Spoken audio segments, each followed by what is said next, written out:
Assalamualaikum warahmatullahi wabarakatuh. Pada video kali ini kita akan membahas tentang 5 penyebab kegagalan dalam bisnis. Penyebab kegagalan bisnis itu bisa bermacam-macam, baik dari faktor internal maupun dari faktor eksternal. Secara umum, berikut ini adalah 5 penyebab kegagalan dalam bisnis yang harus diantisipasi. Pertama, tidak memahami usaha yang dijalankan. Sebelum memulai sebuah usaha, ada baiknya kita mengetahui beberapa hal tentang usaha yang akan dijalankan. Dan tentu saja akan lebih baik lagi bila usaha tersebut sesuai dengan bidang ilmu dan minat kita. Membangun usaha tidak sekedar memproduksi barang atau jasa, tapi kita juga harus mengetahui apa yang dibutuhkan oleh masyarakat, berapa banyak frekuensi permintaan, dan lain-lain. Sebenarnya kita tidak harus ahli di bidang bisnis yang akan dikerjakan.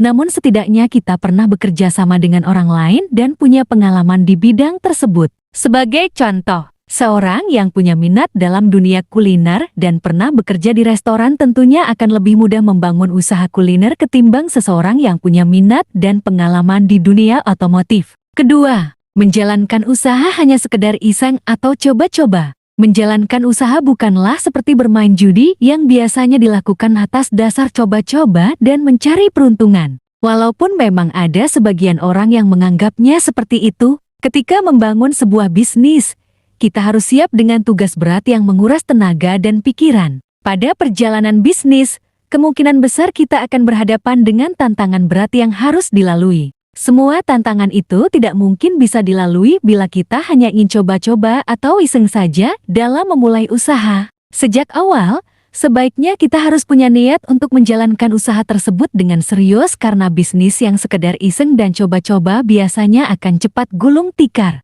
Ketiga, tidak berpengalaman dalam pemasaran. Pemasaran yang baik adalah salah satu kunci keberhasilan semua jenis bisnis. Tidak berpengalaman dalam hal pemasaran bisa menjadi penyebab kegagalan usaha. Di zaman digital seperti sekarang ini masih ada bisnis yang terjebak dalam pemasaran secara tradisional. Namun, dengan tidak memanfaatkan teknologi sebagai media meningkatkan penjualan dengan memperluas pasar digital, maka sebuah bisnis akan kehilangan banyak konsumen. Merekrut tenaga profesional dalam hal pemasaran merupakan langkah yang sangat tepat. Tidak hanya untuk bertahan tapi untuk maju dan berkembang menjadi sebuah bisnis yang menguntungkan. Keempat, tidak bisa mengelola administrasi dan keuangan. Dalam menjalankan usaha, membuat sebuah kebijakan dalam menentukan keputusan strategis harus berlandaskan catatan administrasi dan berbasis data. Kita tidak bisa mengandalkan insting dan naluri saja. Hal yang sama juga berlaku dalam hal keuangan. Ada banyak sekali kasus di mana para pengusaha menjalankan bisnis mereka tanpa punya data keuangan yang baik.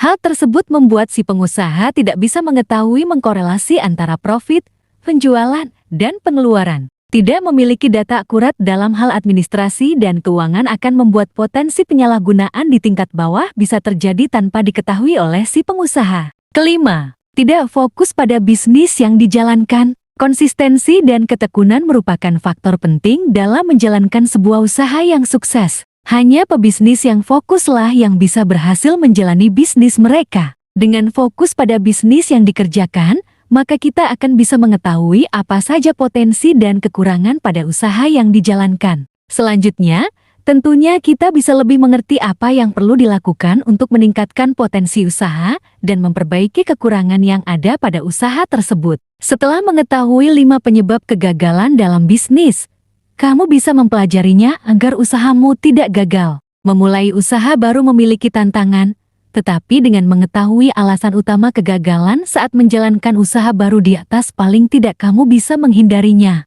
Oke, mungkin cukup itu. Semoga video ini bermanfaat untuk kalian semua. Wassalamualaikum warahmatullahi wabarakatuh.